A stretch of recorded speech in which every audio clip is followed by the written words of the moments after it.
మనందరికీ తెలుసు ప్రస్తుత యువతకి రాయల్ ఎన్ఫీల్డ్ బైక్స్ అంటే ఎంత పిచ్చి అనేది. చాలా మందికి రాయల్ ఎన్ఫీల్డ్ బైక్ కొనడం అనేది ఒక డ్రీమ్. అయితే ఇక్కడే నేను ఒక చిన్న సరదా రియల్ లైఫ్ ఎగ్జాంపుల్ని మీతో పంచుకోవాలి అనుకుంటున్నాను. నాకు తెలిసిన ఒక ఫ్యామిలీలో 2 అన్నదమ్ములు ఉన్నారు. వారిద్దరూ 2001 ఆ టైంలో కాలేజ్ చదువుతున్నారు. అయితే వాళ్ళ ఫాదర్ ఆయనకి బిజినెస్లో ప్రాఫిట్ రావడంతో తన కొడుకులిద్దరికి కాలేజీకి వెళ్లేందుకు గాను మంచి బైక్స్ని గిఫ్ట్గా ఇద్దామనుకున్నారు. 2 కొడుకుల్ని పిలిచి వారి ఫేవరెట్ బైక్స్ని అడిగి దానికి కావాల్సిన మనీని వారికి ఇచ్చాడు.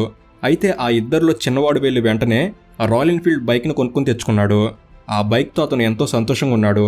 2001లో రాయల్ ఎన్ఫీల్డ్ బైక్ కాస్ట్ 55,000 రూపాయలు. ఇక పెద్ద కొడుకు కూడా తన సేమ్ 55,000 రూపాయల అమౌంట్తో రాయల్ ఎన్ఫీల్డ్ని కొన్నాడు. బైక్ని కాదు, రాయల్ ఎన్ఫీల్డ్లో స్టాక్స్ని.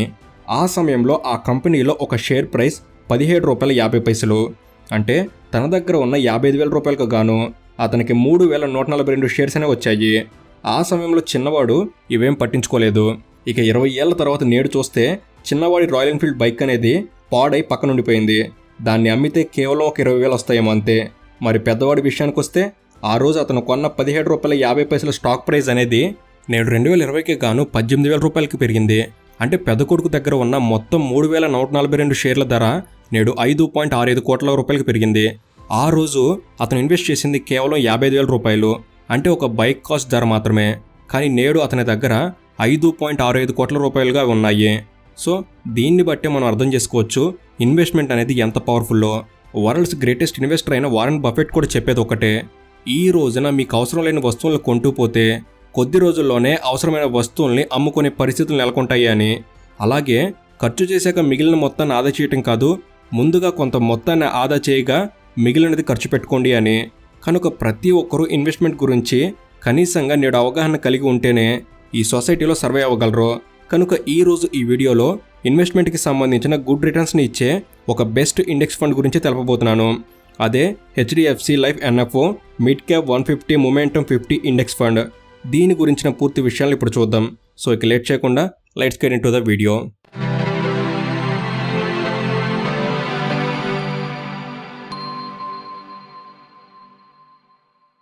HDFC లైఫ్ ఇన్సూరెన్స్ అనేది లైఫ్ ఇన్సూరెన్స్ సెక్టార్లో ఒక ట్రస్టెడ్ బ్రాండ్. ప్రస్తుతం వీరు మిడ్ క్యాప్ 150 మొమెంటమ్ 50 ఇండెక్స్ ఫండ్తో ముందుకొచ్చారు. కరెంట్లీ వీరి సబ్స్క్రిప్షన్ అనేది ఈ మార్చ్ 31 వరకు అవైలబుల్గా ఉంది. అంటే ఇంకా కేవలం 8 డేస్ మాత్రమే ఉంది. ఈ ఫండ్ NAV అనేది కేవలం 10 రూపీస్ నుంచి ఎనేబుల్ చేసుకునేందుకు అవైలబుల్గా ఉంది. పాలసీ హోల్డర్స్ క్యాపిటల్ ఎప్రిషియేషన్ని జనరేట్ చేయడం అనేది లాంగ్ టర్మ్లో Nifty mid cap 150 momentum 50 index కింద లిస్ట్ అయిన స్టాక్లలో ఇన్వెస్ట్మెంట్ ప్యాటర్న్ని రిప్లికేట్ చేస్తుంది. HDFC life NFO mid cap అనేది టాప్ 50 కంపెనీల్లో ఇన్వెస్ట్ చేస్తుంది. కనుక ఫండ్ మేనేజర్ లేకుండానే హై రిటర్న్స్ని జనరేట్ చేస్తుంది. ఈ ఫండ్స్ అనేవి స్టాక్స్లో ఇన్వెస్ట్ చేసినా ఒకవేళ అవి పూర్ రిటర్న్స్ని ఇస్తుంటే వాటిని బాగా పర్ఫామ్ చేస్తున్న వాటికి మారుస్తుంటారు. మిడ్ క్యాప్ కంపెనీలు అనేవి ఎక్స్పోజర్ మరియు డైవర్సిఫికేషన్ సెక్టార్స్ని అందిస్తాయి.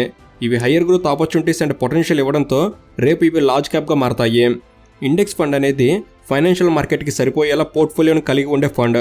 కనుక ఇవి మార్కెట్ పర్ఫార్మెన్స్ ఎలా ఉన్నా బెంచ్ మార్క్ ఇండెక్స్తో పోల్చదగిన రిటర్న్స్ ఇస్తాయి. ఈ ఫండ్స్ అనేవి సాధారణంగా పర్ఫార్మెన్స్ మీద డిపెండ్ అయి ఉంటాయి.